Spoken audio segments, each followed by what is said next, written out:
Row, but let's just get right into it today because we are joined by the one, the only Chef Stu. Hi, thanks for having me. I mean, listen, this has been a long time in the making, Chef Stu. Come on now. I know. I mean, look, who knew I was going to have a podcast? I mean, this all like worked out. We're doing a crossover, which is super fun. I mean, listen, here's for product placement. We have the name of the podcast right Yeah. behind you. Don't Let It Stu. What a great name for a podcast. Like, It's kind of fun, right? It's kind of fun, because we're not letting it stew. We're just spitting it all out here, aren't we? No, you certainly don't. So, yeah.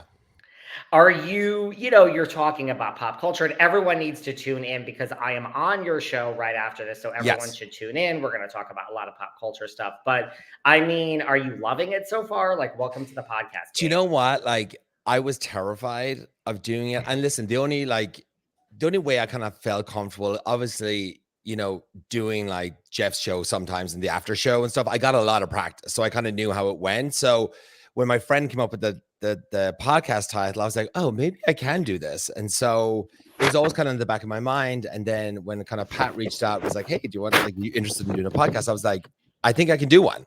I think I'm ready. So that's kind of how it all kind of came. And listen, way to start with a bang. You are making headlines in your first few episodes. Was just listening along and enjoying this nice little podcast. Don't Let It Stu. And the next thing you know, you're making these viral headlines that you were one of the final 5 of Queer Eye, and correct, kind of supposed to be there instead of Antoni. I know, and it's.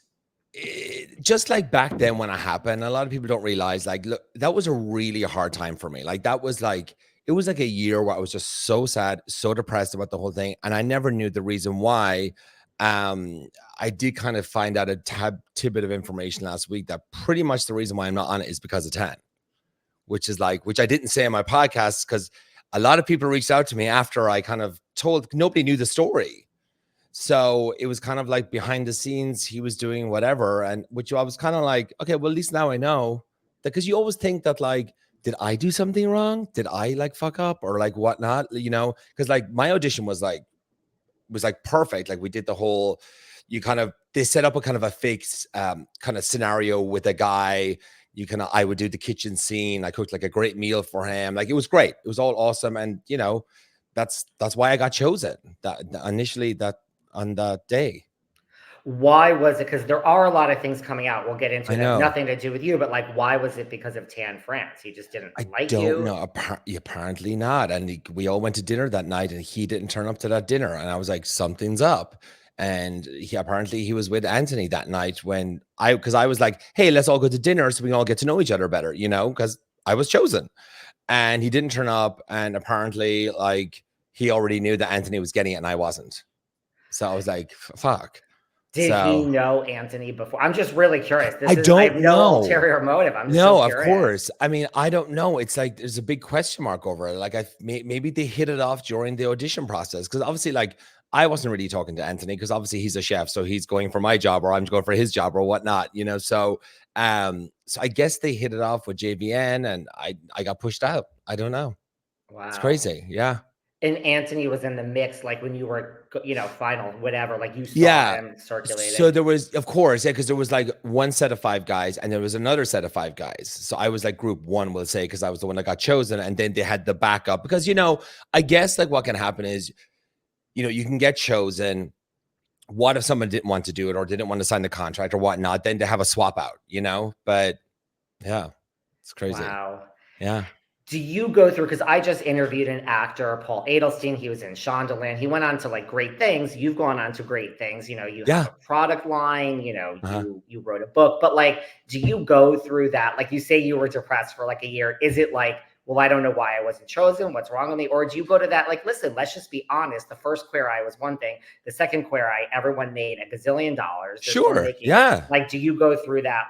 Oh man. Oh, believe me. I thought yeah, I mean, believe me, I probably would have a house in the hills now. You know what I mean? It's there is, but it's, after that initial, after initial time, and I'm not mad about it. There's no hate in me about it.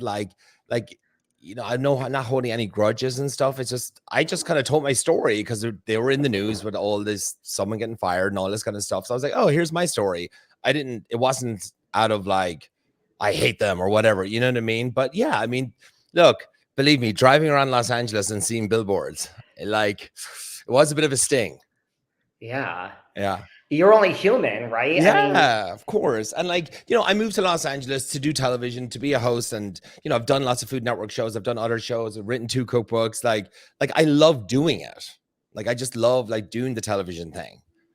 what about people who say, yeah, not even like, oh, you're bitter, but like, what about people? Because I've seen a lot of things online that are like, sure, like this didn't really happen. This isn't really the story. I have the photograph. You do. Yeah. That was like my evidence. I was like, hey, let's take a photograph because this is a great moment for all of us.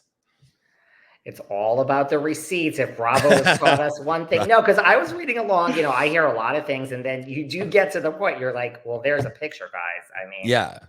No, everybody was like, that fucking sucks for him. Yeah. So it is what it is. It is what it is. I mean, look, we can't turn back the hands of time. Of course. Right? Yeah. I know like Netflix hasn't responded. I doubt they will. Antoni hasn't. Like, do you think Antoni will respond? No, because they can respond, but I'm not telling lies. Like, that's what happened, and so it's like, if they want to address it, they can, but what I've said is what happened, and the other guys could easily vouch for me too. They were all there. Wow. Yeah. What do you think? Because there is all this stuff that's come out now, right? Like, Bobby Burke is out. Now everyone says it's because of Tan, which maybe that ties into your story. Tan then does a video that says, I had nothing to do with anyone getting fired. But then wasn't it said that Bobby left? So it's like, wait, now he's fired? So he kind of slipped up on that when he revealed that information. Right.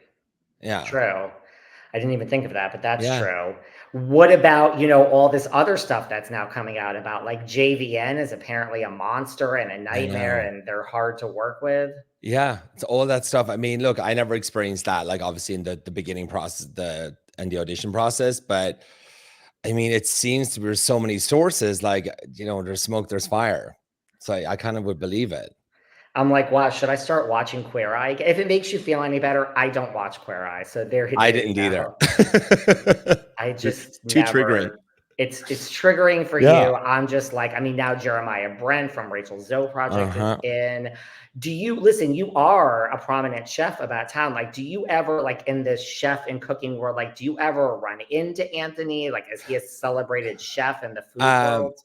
I don't know. I don't think so. I mean, I just reading things online. I didn't watch the show again, but apparently the stuff was very simple that he was making. And but I did run into him once. I was at Cicconi's once and I saw him and I waved at him and he came up and said hi to me. And it was actually at that point, I remember him walking away and I'm going you know what? You can't be mad at him. This is not his fault. You know what I mean? Because there was a jealousy, obviously, and I was like, you know what? He's a nice guy. Power to him. It is what it is. So it was actually kind of a nice I kind of got a bit of closure on it for some reason.